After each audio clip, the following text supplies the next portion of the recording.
Hello, everybody. Welcome to Strip Down Healing from Illusion. I hope everyone is having a good day and a good week.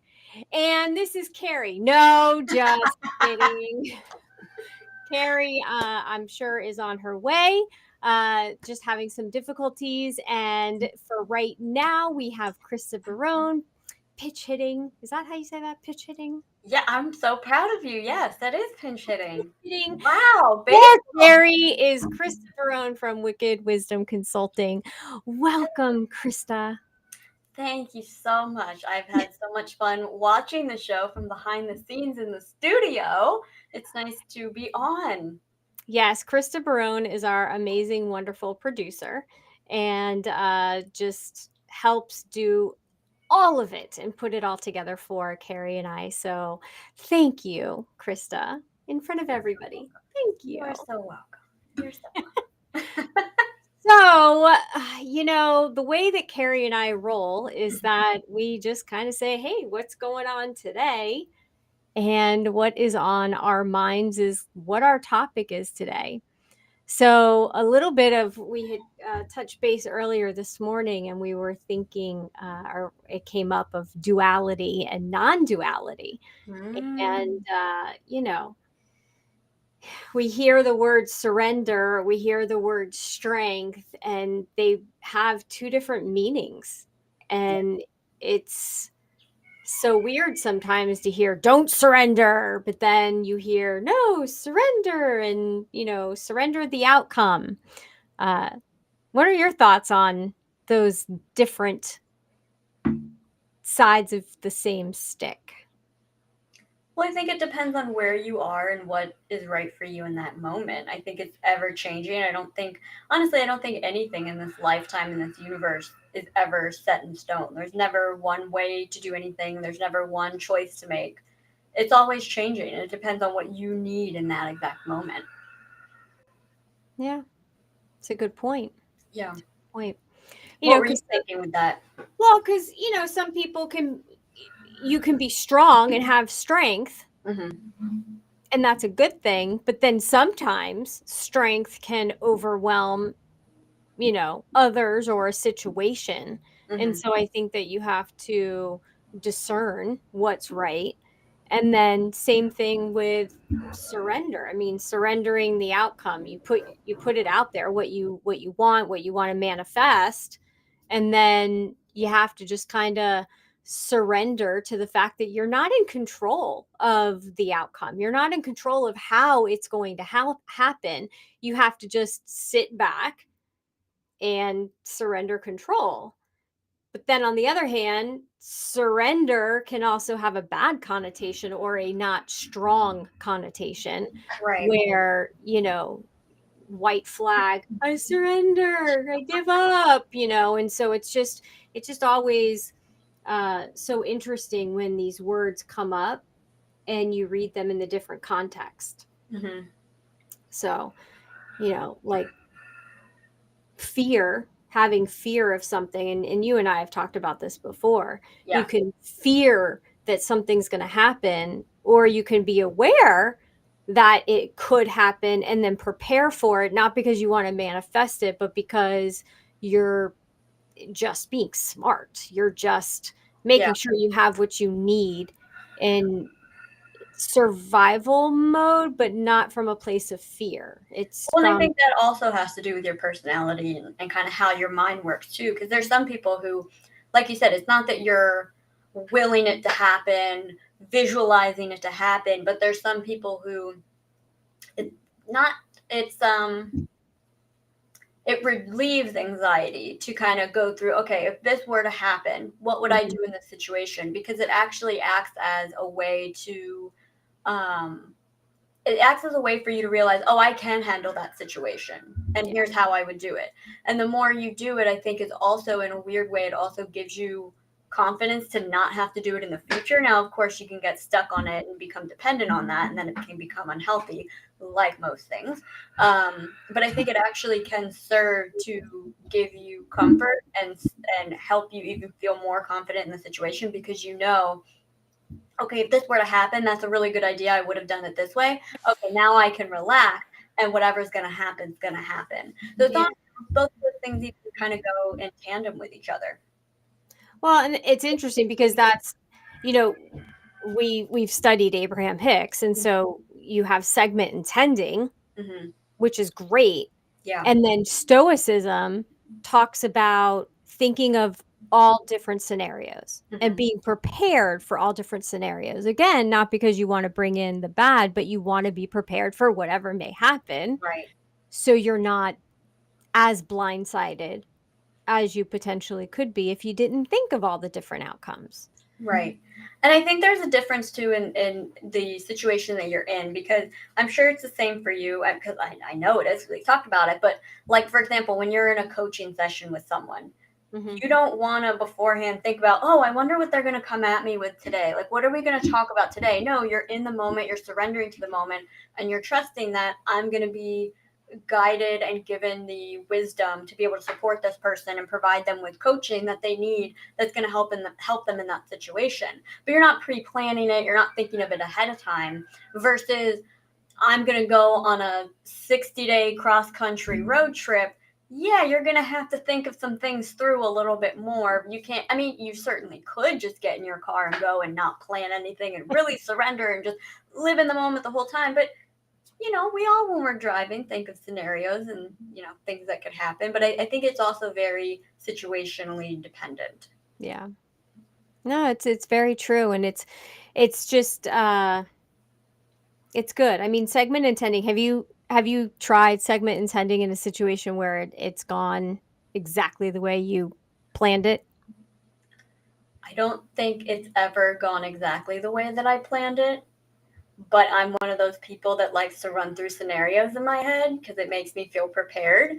And so when I do that, I then am able to then surrender in the moment, and it plays out, in a decent way. But I don't think I've had a situation where segment intended has actually, the visualizations come to light.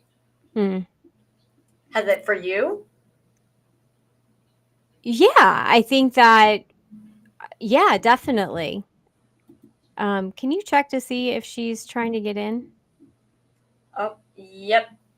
Expand on that.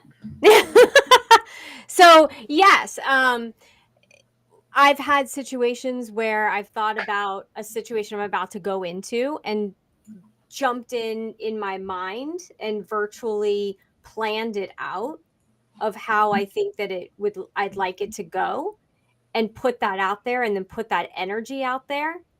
And then lo and behold, I jump on a meeting or I jump into the situation, and it either went exactly the way I thought it would, or it ended up being better than what I thought, which is really cool when you can manifest like that. I think it's just a matter of believing in the process and believing that you can do it, and then you just make it happen. Hello, hello. There she is. Circle again. We match. Yo, so can I tell you, for everybody who's live, I was with a client, and I think it's incredibly important to cleanse my energy before I do whatever. And so I went into meditation, and then I came up, I'm like, oh. So I had every intention to be in here on time. Yeah, I feel like the perfect intro to strip down, because the narrative is you have to adhere to time, and you have to have everything done in a certain way to achieve results. And I am a good example of not doing that very well. I'm going to argue with you or debate with you and say, no, I think that you did exactly what you were supposed to do in that moment. Yeah. Hello? I know, and I feel wonderful. I'm not bringing in any energy. Exactly. I was zenned out, so you look great. I know, I was connecting with Alex and Purple, who happened to be my plants. And I know that sounds woo-wee, but I really love my greenery. It makes me very happy. So anyway. I can't relate at all. No. Yeah, I can tell. Yeah. So what's up, ladies? What did I miss? We were just talking yeah. about duality and strength and surrendering and the one surrender and then another type of surrender. And then we were just talking about manifesting, when you segment intend and you like go into a situation, but you're segment intending from a place of love or preparation and awareness versus fear. You know So what? I've never heard segment and intent. So I mean, I obviously intention I understand, but what are you referring to with regard to segment? Ooh, crash course right now for everyone listening. So I'll go. Krista, you can go, or I'll go, and then you No, can go. please, So you're the segment master of intending. these Okay, points. so it's Abraham Hicks. Segment Oh, yeah. intending is you literally sit and go, okay, I am about to get in my car and I am going to drive to work, and I am going to make the green lights. And if I don't make the green lights, I am going to stop at every red light. I'm not going to run a red light. No one is going to cut me off. I am going to have a pleasant drive in and I'm going to listen to some really rockin' music so that I get in this energy so that I feel really good when I park my car in a great parking space that I am just going to happen upon. And you just really set the intention for that. And then you get in your car and you drive and you put on your great music and you just strum along to your favorite song and you're singing and you happen to make the green lights and maybe you hit a red light, but you didn't have to like push on the brakes or anything. And no one cut you off. Matter of fact, you let somebody in. And then you get there, you get to where you were going or to work, and you, oh my gosh, there's a spot right up front. That's amazing. How nice is that? And then you just like back in, you park your car, you listen to the last little bit of that song, getting that energy, and then you walk into work already. That's so funny. I love. I mean, And I then that's mean, another segment. That's the key. Then there's a second segment. So yeah. you got to continue it.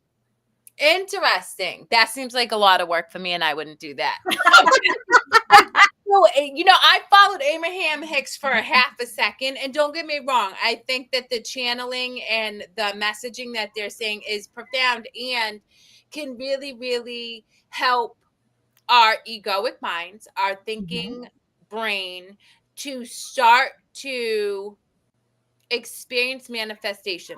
So there is absolutely value in, and I think, but I also have a very strong consciousness and understanding that if I show up in love, everything's working out for me in the first place. So I just have to do that. But that took me years. I mean, that took me a lot of years. And for me, I was more of a Louise Hay girl, but same principles. So it's just different language around the same principles, the law of natural order. So, but it's interesting because I had sent Krista this, or what is it, a thing to fill out a proposal to do this thing, right? And I'm like, this feels like shit.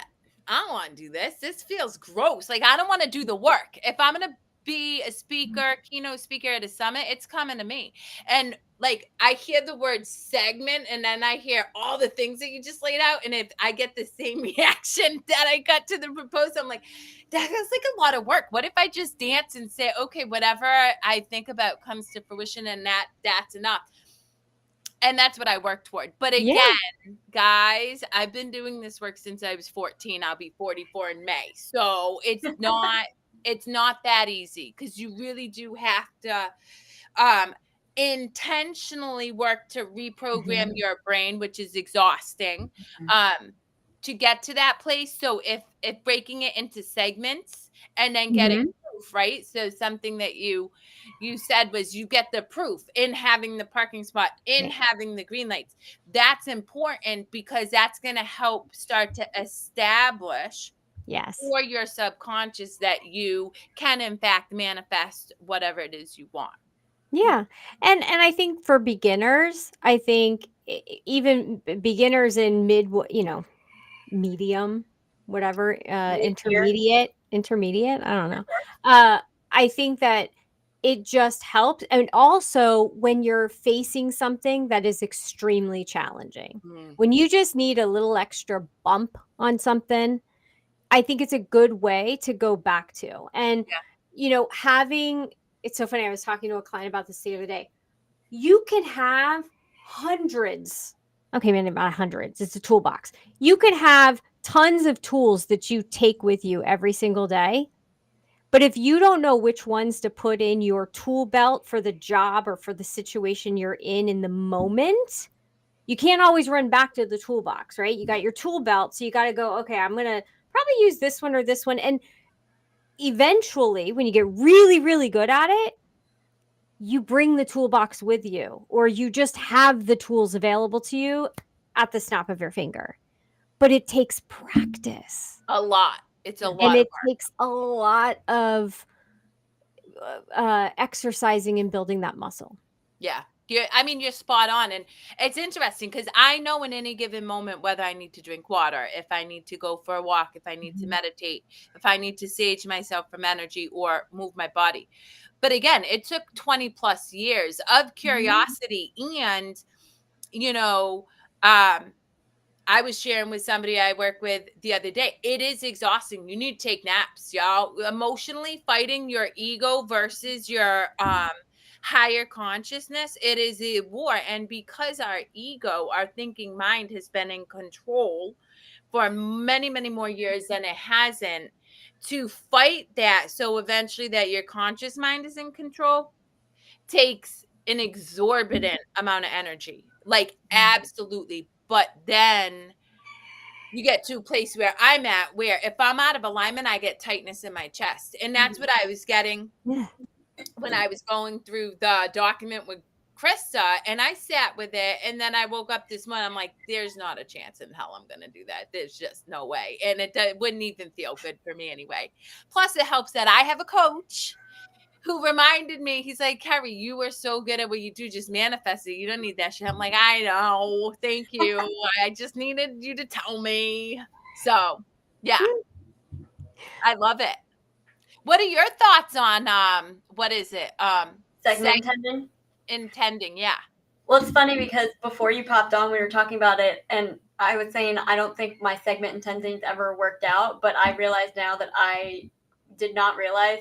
I was thinking segment intending was something else. So in that case, yeah, I actually have segment intending. It has worked out, and it's usually like it's with all manifesting. It's usually like the silliest, sometimes most basic things that come the quickest and turn out, exactly the way that you see it, because you're not putting out any resistance with it. Yeah. Well, I want to touch on something because this guy that is on my Facebook feed, he put out something yesterday. So I'm like, it's amazing how when you feel really good, you just manifest all this stuff. And I'm like, oh yeah. But dude, what you all need to understand, we are conscious creators 100% of the time. That does not go away. Which means segment intending or not, if you're sitting here thinking, oh, I really wish I don't have cancer. Oh, I really don't wish I have cancer. I'm super afraid of getting cancer. I really don't wish guess what? 99% of the time you getting cancer because you're manifesting fear. And so that is exactly why, they say, well, there's that narrative that one, be in the present moment, because the present moment isn't past or future. Right. And this present moment is creating your future. But secondly, if you're ruminating on fear-based thinking, you're presenting to your external experience things that are going to reinforce your fear-based thinking. And that's really why it's so much work, right? Because if we live in a world that operates from fear, you're the outlier. So you are having to be on at all times watching your thoughts to be like, does that serve me? And here's something that Abraham Hicks does say that I definitely align with. I want to say if you ruminate on a thought for 7 seconds, it's gonna double. So if it's I'm afraid of cancer, you're going to think about it for 7 seconds. Now you're going to think about it for 14 seconds. Then you're going to think about it for 28 seconds. So it continues. So that's why if you have the thought, guys, your thought has no power. Your thought has no power. It is just a thought. What happens is you then create an emotion around that thought, which then creates that habitual thinking around the thought. And that's where you manifest. So you don't have to be afraid of oh, I just had a thought that, I'm afraid my dog's gonna get hit by a car. Okay, it's just a thought. But if you're like, oh my God, my dog's gonna get hit by a car, how would I feel? What would I do? Right. Now you're creating your own, like you're manifesting the shitty circumstance. I remember years ago when I first started, and I know that Krista and I have talked about this too. You'll have a thought, or you'll be thinking something, and you're like, wait, take it back, I didn't mean that, rewind. I didn't say that. I didn't put that out there. Yeah, and the problem with that is you're actually giving that thought power by saying, and that's why I tell people with everything, what you resist persists. Yes. So as somebody who works with people who struggle with severe mental health issues, depression, anxiety, people will have this anxiety and then they'll sit there, no, I'm good. I'm not anxious. I'm like, no, welcome it. Get curious. What's this anxiety about? Listen, what do we need to work out here that you're presenting to me? Because when you do that, sure, it may not be great thoughts now, but you're releasing that belief that's in your subconscious. So eventually that anxiety is obsolete. Eventually you look at it and be like, oh, hold no power over me anymore. And then you do let go that quickly. There's a really powerful exercise someone once taught me, and it actually works for anything mental and physical as well, but you talk directly to it and you invite it in 100%, and you say, just lay it on me, give me every ounce of everything you've got, just give me all of there's anxiety stuff, nausea, whatever, just completely, I welcome you in to just absolutely hit me 100%. 9.99 out of 10 times it's going to dissipate rather quickly. It'll heat up for a second and then it's gone. Yeah. Because you allowed it to come in, it did its thing, and you learned, you recognized it, and off it goes. Yeah. There's I'm pretty sure you're familiar with the book, Michelle. The what is it? Letting Go, A Pathway to Surrender by Dr. David R. Hawkins. He's a prolific writer on energy, so it's a duality between science and spirituality, but that book I love a lot because for my logical thinkers, for the people who are really steeped in thought and don't necessarily have that connection to spirit yet, it gives them a very practical way of just, much like Krista said, oh, okay, I recognize that I'm having this and I'm just going to let it go. Like, I witness you. I'm not judging you. I'm not stuffing you back down. And in that moment, you eventually release, and you release the emotional attachment to whatever it is you're holding on to. The problem that most people struggle with is that we all want quick fixes. We want to do that twice and let it go. And the reality is there are certain things that are so embedded in your psyche. It's going to take you, I don't know, 150,000 times of saying, I release this to actually release it. But you have to trust that it is slowly losing its grip hold on you. And it really is. As long as you welcome it in.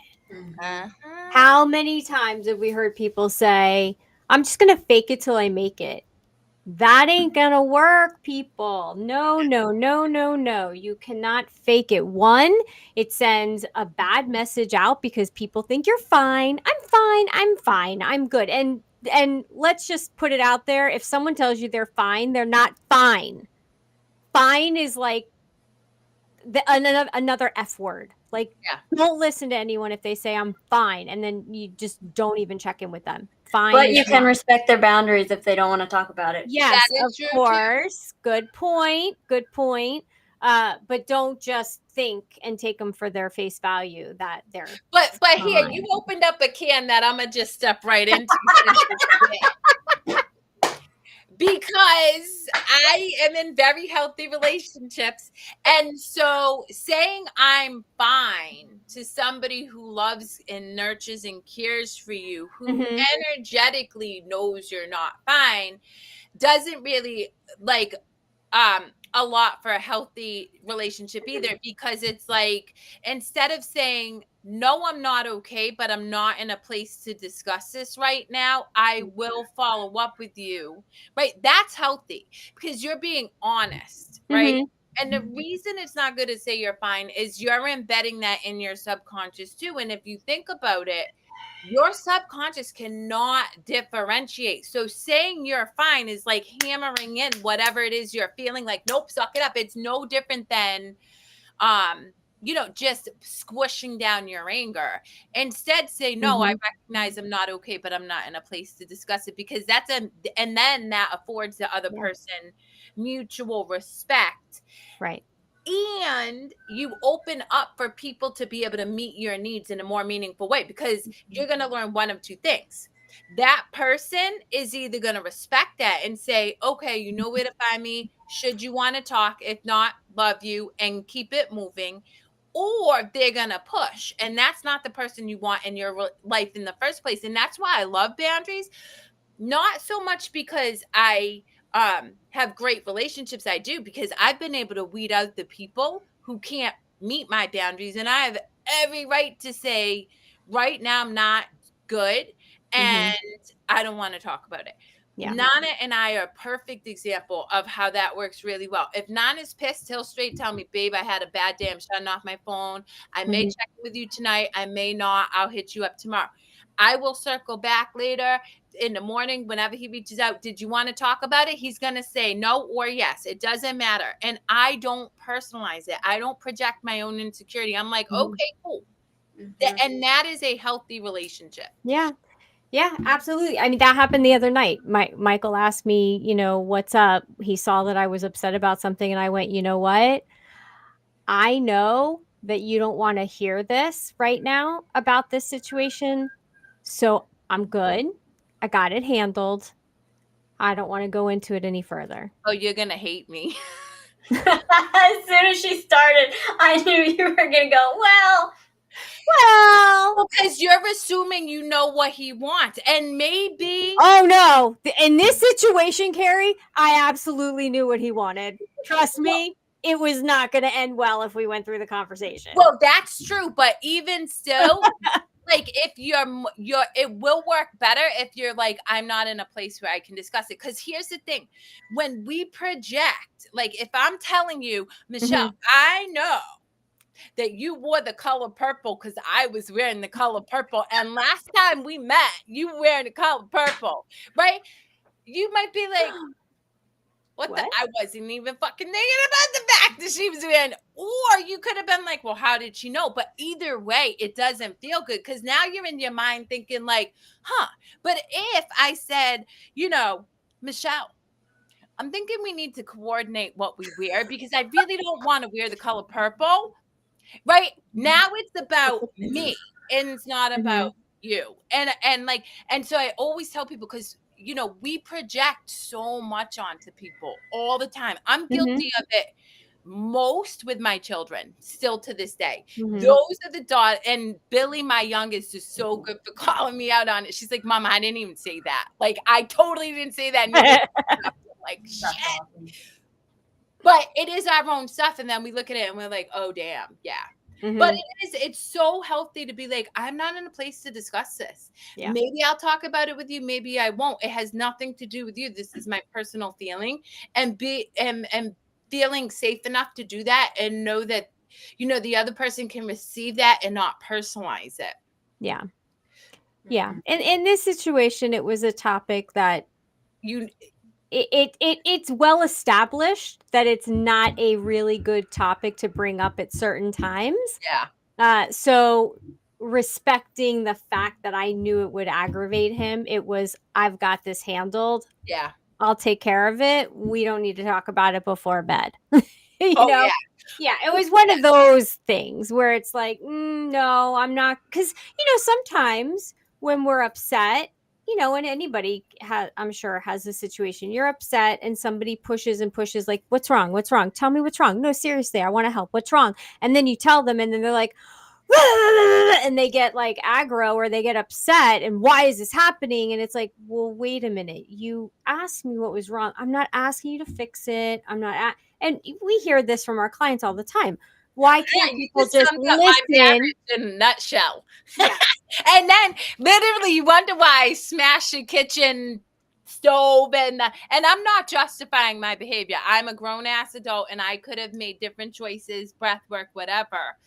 But very much like it's that what's wrong? What's wrong? I need my space, and that you can only handle that for so long. And I wasn't the one who was going to tell you. I was just going to pop off because I was pissed that you weren't respecting the fact that in that moment I needed space to like calm down, you know? Because I'd like to believe I'm relatively reasonable, but not when I'm in an emotional place. And then I know I can wound people. So, and then if you don't listen, then I just break shit, which I have not done in like 5 years, people. I'm doing really well. Just saying. Well, you know, they have these new things that are smash rooms where you can actually go where when you're feeling that. Because, I mean, let's be honest, there are times where we need to exert some extra energy that has been built up, whether it's from anger, whether it's from love, and we know how that might be handled. But, you know, when we have those issues and we need to exert that energy, we've got to find an outlet. Yeah. And so there's no shame in going to a smash room. There's no shame with, you know, and going to the gun range. I mean, God, I just would really enjoy that. And just, you know, letting it out. Well, I mean, why do you think I took boxing, kickboxing, and Krav Maga for Yes. 12 years? Now, granted, what I would say to the viewers is you eventually transmute out of that. So, like the way I express anger now is I move it through my Kundalini channel. Like I don't have to physically do anything. I move it energetically. But again, we go through stages, much like you were Mhm. saying, like there's levels of surrender, there's levels of healing is essentially the Mhm. way, and Yeah. you have to go through each level. And I have no remorse over smashing the stove. Would I recommend it to other people? No. Who knew that tempered glass shattered like that? That was pretty crazy. um but yeah, I think because of all of the trauma that I experienced, I needed those years to be able to release that from a very visceral, really like, and it was so euphoric. I mean, I love it. And in fact, I utilize boxing and physical fitness with some of my clients specifically for that reason, because in mental health, a lot of people are so disassociated from their feelings in the first place. Like to even get them to a place to feel their anger is a win for me. And in fact, I had that today earlier with somebody I've been working with for quite some time, and they expressed anger, and they're like, but I don't want to be angry. And I'm like, I'm so excited you're angry. I was like, this is the best thing ever. And now let's do something healthy with that anger. You know, Mhm. let's go take a fitness class. Let's do something, go to a smash room. Because you're right, we have to have an outlet for our Yeah. anger. And that's alchemizing it. That's alchemy and emotional alchemy at its finest. You take Yep. the anger, you take up that energy, and then you go do something with it. Whether you have to kind of exert the negative energy in a smash room or what have you. For me, it's my shaman drum. You know, sometimes that's good and it helps me think and it brings in the reverberation and I can hear and see clearly after that. But then you go and you flip whatever the situation is and you go, okay, now how can I make this the situation I want? How can I feel the emotions I want to feel from here to there and flip it? And that's why I love alchemy so much. Krista, how do you get rid of that pent up energy? That's a good question. I'm still working on fine tuning it, but back when I was in a previous job that created a lot of anger, I actually decided to buy a punching bag and have it right outside my office. And the funny thing though is the first time using it, I don't know if I broke something in my hand or whatever. So then I actually could barely use it ever. And I maybe have only used it a handful of times. But I realized not long after getting it, setting it up, the whole 9 yards, that the reason I was so angry was because I was not speaking up for myself and I wasn't saying my piece, and that's what was eating me alive and what was causing all the anger was I was not allowing myself to say things that needed to be said.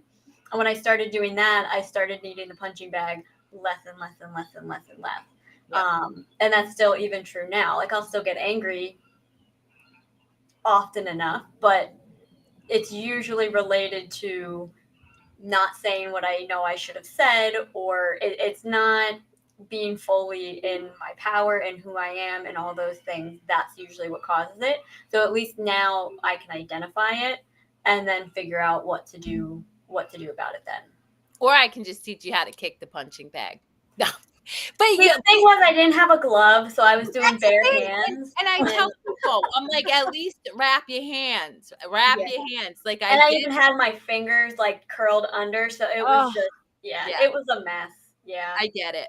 Yeah. But I remember when Krista was in treatment, and she was 3, it was 25 years ago, and that was when Billy Blank, Billy Blank, Billy Blank, Billy Billy Blank! Blank. I would in the hospital room. In the hospital room, Krista's she's doing her own battle and punching her own stuff, and I'm just doing my Taibo, yeah, just the nurses are walking in and out, and I'm just like doing Taibo, just getting out my energy because that was the only thing that I could do at that time, yeah, you know? yeah. So, yeah. And that's hard as a parent to watch your kids suffer. I just had this conversation with a client last week who, his child lost their stuffed animal, which we know, like, you have an attachment, and he's like, I can't witness my child suffering. I'm like, you actually need to. And this touches upon a Mhm. really important point. We as parents cannot take away suffering. We can bear witness to suffering. Right. And I think we do a massive disservice to our children when we try to save them from suffering because they build no resilience. And I just heard a fact that when you look at the highest rate of age groups who are struggling with suicide, mental health issues, anxiety, depression, and stuff between the ages of 19, 29, 30, and 40, 40, 50, go all the way up. Where do you think that is? It's 19 to 29. Why?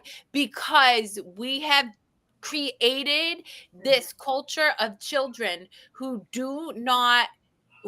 haven't really been allowed to move through the hard things and not Mhm. be protected in a way that we suffer. Mhm. Suffering is a beautiful part of this human experience because Yeah. it cracks you open to expansion. Mm-hmm. And we Yep. cannot grow and expand without moving through really hard things, but teach ourselves through that suffering, resilience, self-love, self-reliance. I said to a client right before I jumped on here, I don't need Nana. We were talking about relationships. I love Nana and he adds so much value to my life.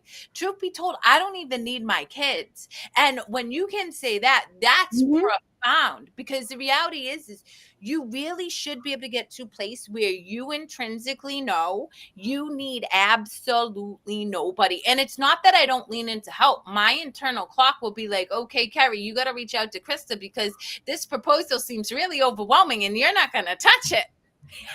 but but no, seriously, it will guide me Yeah. to resources that are other people, but still it's my internal clock and you don't build that unless you suffer.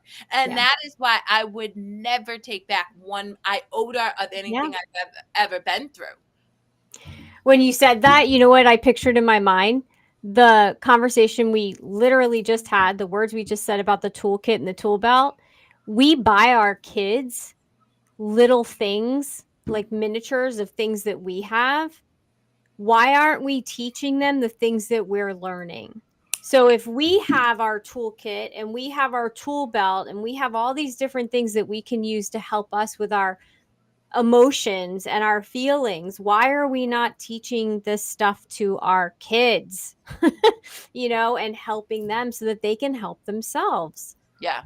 Well, Mm-hmm. and that's, it's interesting because I have teenage daughters and, there's only so many times you can say, hey, babe, you Mhm. practice breath work, right? Because I do teach them that. Um, but I think it's important to have the conversation. So a good example, I started my community in November, right? I tell my kids everything to the point where a lot of parents are like, wow, you share too much. And I'm like, no, I probably don't share enough because I want them to know, like, it's not easy to build a business and or all the things. And, so I told my daughter, and I was having a sad moment in like mid-December when it really hadn't built traction. And I was really sad. And she's like, I'm really sorry you put in all this work. And I'm like, I'm not, baby. It's just a matter of time. I can feel sad and still know that it's going to work out. It's just hard. And having that conversation about my own struggle is teaching her that toolbox.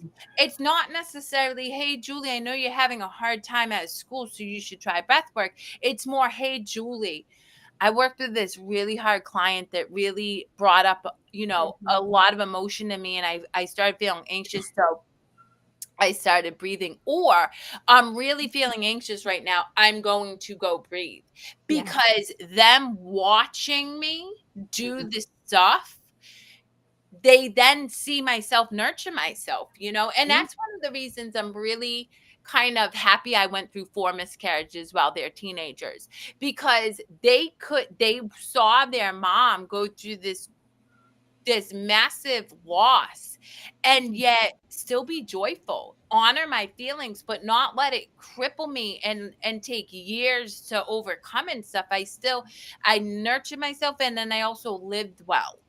And so for all of the parents out there, and I just said this to a client earlier, you don't have to save your kid. You have to save yourself, and talk about what you're doing to save yourself with your kid. Yes. Yeah. There's this thing I read, maybe it was last week, but it reminds me of this conversation. And it was saying that the antidote for anxiety and depression is not light, it's warmth. And the idea is that the antidote, this is to help someone that's struggling. It's not to, well, it's going to pass and everything's going to be great and life is so awesome. And you just need to, it's about being there with them in that hard moment. And then you can bring that other stuff later. But being with them where they're at, letting them be there with you, feel supported. And then later on, when they're in better mind space, is when you can bring in strategies. Of course, are you open to that? And then bring them in. But I thought that was really profound, the difference between warmth and light, especially with, 19 to 29, I'm still in that age range, but that's, a lot of us grew up with just that idea of like, everything's going to be fine. Oh, don't be sad, just smile. And it's like, yeah, but that's sort of also you're denying the experience that they're having versus being there with them, holding space with them, and then bringing stuff up later. And I would even say not even warmth. Let's talk about the suck factor, right? I just said to a client yesterday who is facing divorce, and there was this contention, and it's like, oh, well, this person's keeping me out of my house, but I'm going to see my kids, and I'm like, well, that's self-serving and totally an ego. And I was like, this is going to suck. Suck. I was like, I left my ex-husband, lived in her dining room with my 2 children for 6 months. Do you think in my 30s I wanted to be a successful business? I ran a successful business living in a dining room. No, but I did the sucky thing to heal. And we tell ourselves, oh, I'm doing this for my kids. My kids need me. No, they don't need you to be in a house with the person who you two are spitting vitriol, and you think that you're healthy because you're there. That's crap. And so instead of saying the warmth, I say, yeah, this sucks ass. And actually, not only does it suck ass now, it's going to suck ass for, let's see, if I were to go based on my timeline, about 3 years. So don't pretend that it's going to get easier anytime soon. However, if you start to create this tension, negative energy creates more negative energy. And you see in divorces all the time, it's like, oh, well, he did this, so I'm going to do this. And then he's like, well, you did this, so I'm going to do this. And you see this, what could have been a really clean, relatively unmessy divorce turn into this years messy thing. And guess who gets wounded in the process? It's the kids. Right. And them. I mean, whoever is doing that because you're beating yourselves up for not being compatible with each other, which okay, yes, that sucks, but get the hell out of a bad situation. And, yeah, I can always be the hopeful, optimistic in these situations and see the good in it and go, yeah, but look what's on the other side of once you get past the suck. But what I want to go back to, Kerri, is something that you said, and Krista as well, is that you can be there, you can be in the warmth, you can be in the suck, but you can't absorb it. No. And you have to be mindful of that. If you're in that situation where you're sitting with somebody, don't absorb the situation as your own, and don't absorb the energy, because now you're taking it on and it's not yours to take on. Mhm. And so many people do that. Oh, I just feel so bad for them. And Don't it's do like, that either. oh my God, please don't pity somebody. If Yeah. you're pitying them, you're putting them in that pity type of energy, and they don't need that. they need they need to know that you believe in them, even if you just quietly put your arm, your hand on their shoulder or what have you, to give them the support. But don't bring them into pity, and don't anchor them in it. Don't anchor them and even make it heavier. That's Yeah. such a big distinction between, yeah, that sucks and it's gonna suck for a little while, and oh my God, I feel so bad for you. Yeah. Oh God. Ugh. Hence why you don't get coaching from the people that are the closest to you, because they're the types that are going to keep you in, not meaning to. They love you, or they're afraid of losing you. You got to reach out and have a mentor or a coach, somebody that is helping you be the best version of you, for you, not for them, but for you. Well, something I love that Krista said, and it speaks to the community I have, is having the tough conversation. The biggest issue I really see with a lot of people is they really don't communicate what they need to communicate, out of fear of, much like you said, losing a person, or losing a job. I was just talking to somebody who I love immensely, who was telling me that they're being sexually harassed at work, and for fear of losing the job, they didn't advocate for themselves. And I'm like, well, first off, everything that's happening is illegal. But second of all, what do you think that's doing to you? Like, what are you telling yourself? Are you right? And so being able to say anything, and even if it's right now, I do not have the capacity to have this conversation, that alone is actually telling your subconscious, oh, wait a minute, I'm worthy of advocating for my needs.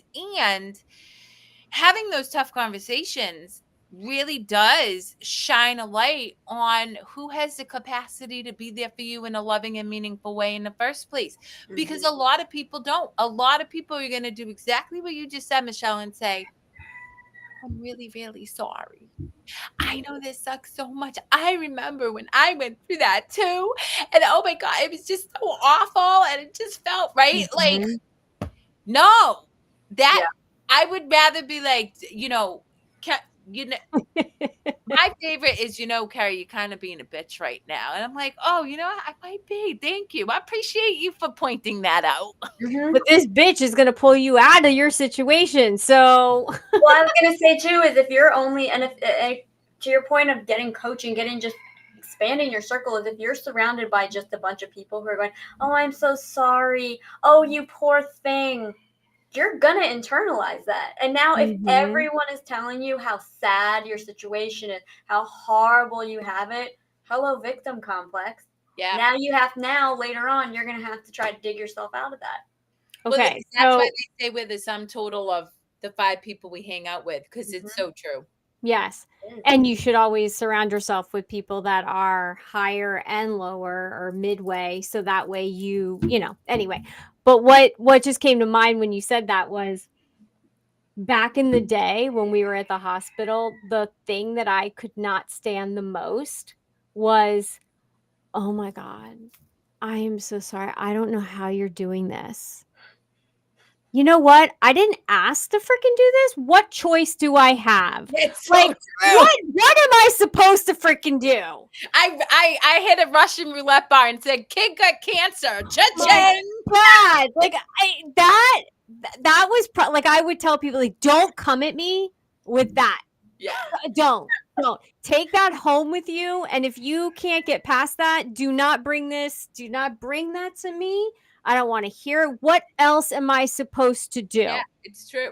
What choice? No one asked me. It wasn't a choice that I made. It was something that happened that I had to rise above. And I think to Krista's point with the whole like, oh, you poor it weakens you. I was just gonna It say it that. it weakens the person and then they start questioning like, do they not think I can handle this?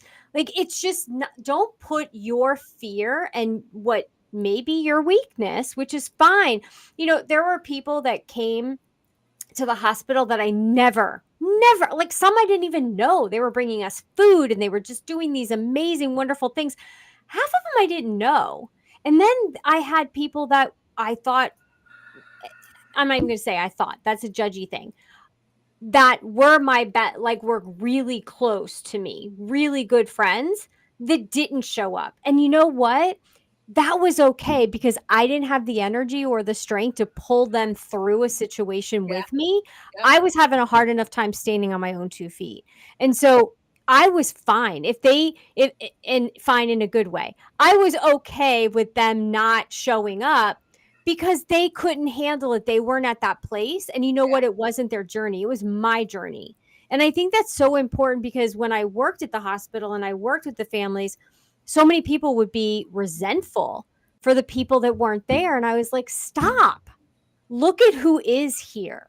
It Yep. doesn't matter who's not there. They'll show up when they're ready. And if that's never, that's okay too, because now you know where you stand. Now you know what they're capable of, what they're not capable of, and don't judge them for it. It's their Yep. journey. They have to do them. I agree. Yeah. Sorry. It's I so got funny. up on my soapbox there for I a love minute.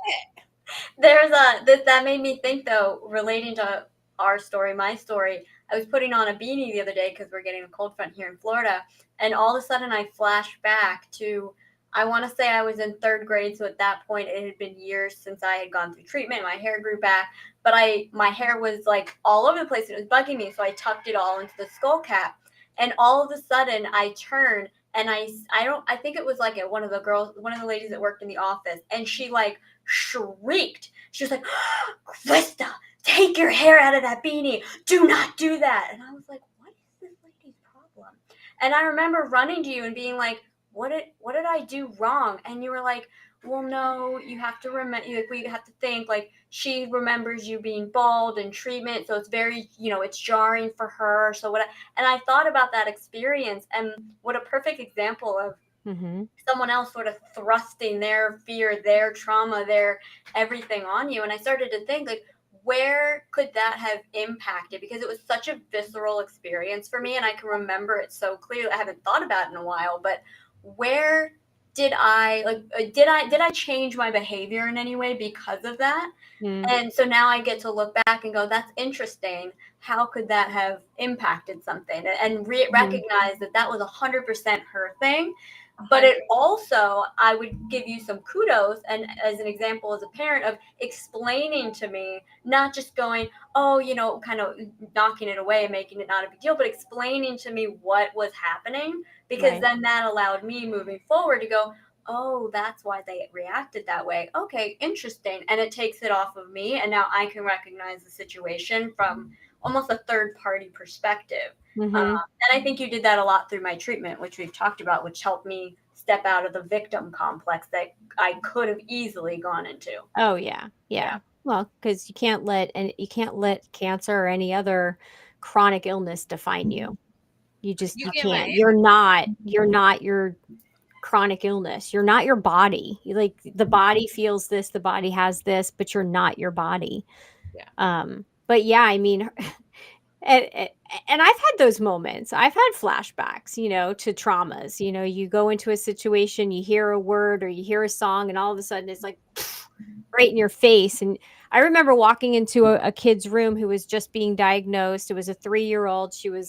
Her parents were trying to get her to take her medication. And I walked in and I'm watching and witnessing the situation. And it brought me right back to the moments with Krista. And I started to tear up. And here I am working at the hospital at this point, So I'm like, I'll be right back. I got something in my eye. Like, and I had to leave because they didn't need my shit on top of what they were going through. Like, I knew what they were going through, but they didn't need my shit on top of that as well. So I had to like get out of there, check myself, and allow it to come up and feel it. I knew exactly where it was coming from. This isn't me. This isn't mine. Now I get to support them going through it. I get to be for them what I needed and didn't get at that time. Yeah. So, yeah. I love that. Wow. What a conversation. We went like everywhere today. I feel like As usual. As usual. But I mean, that's the beauty of real conversation. It's not scripted. It's not. It's real life, which is what we live, guys. Yeah. That's what this is. All right. So, Michelle, where can they find you? Oh, well, they can find me at Moksha Grace Coaching or mokshagrace.com. Yeah, for all your emotional liberation needs, you want to dive into it. I am there to dive in with you and help you and support you as I hold that stick and pull you in from that quicksand. And you can find me at kerrilewis.coaching. And if you want to get gutted like a fish and somebody's real as fuck, I'm your real person. Yep. And Krista, where can we find you? Well, as your fractional COO, I'm just going to real quick reiterate the websites because there was a little bit of weirdness around it. So Michelle can be found at mokshagrace.com and Kerri can be found at kerrilewis.coach. And I can be found at wickedwisdomconsulting.com as, you know, any fractional COO and operations needs or podcast producing if you're in the market. Where she keeps you in check when the two people that she is in charge of runs amok. Kind of like herding cats, but you know. You have My or goats, help herding guys. goats. Yeah, I'm very good at that too. For all your farm animal needs. On that note, guys, next Wednesday I'll be on time, most likely. I will too. All right. Okay.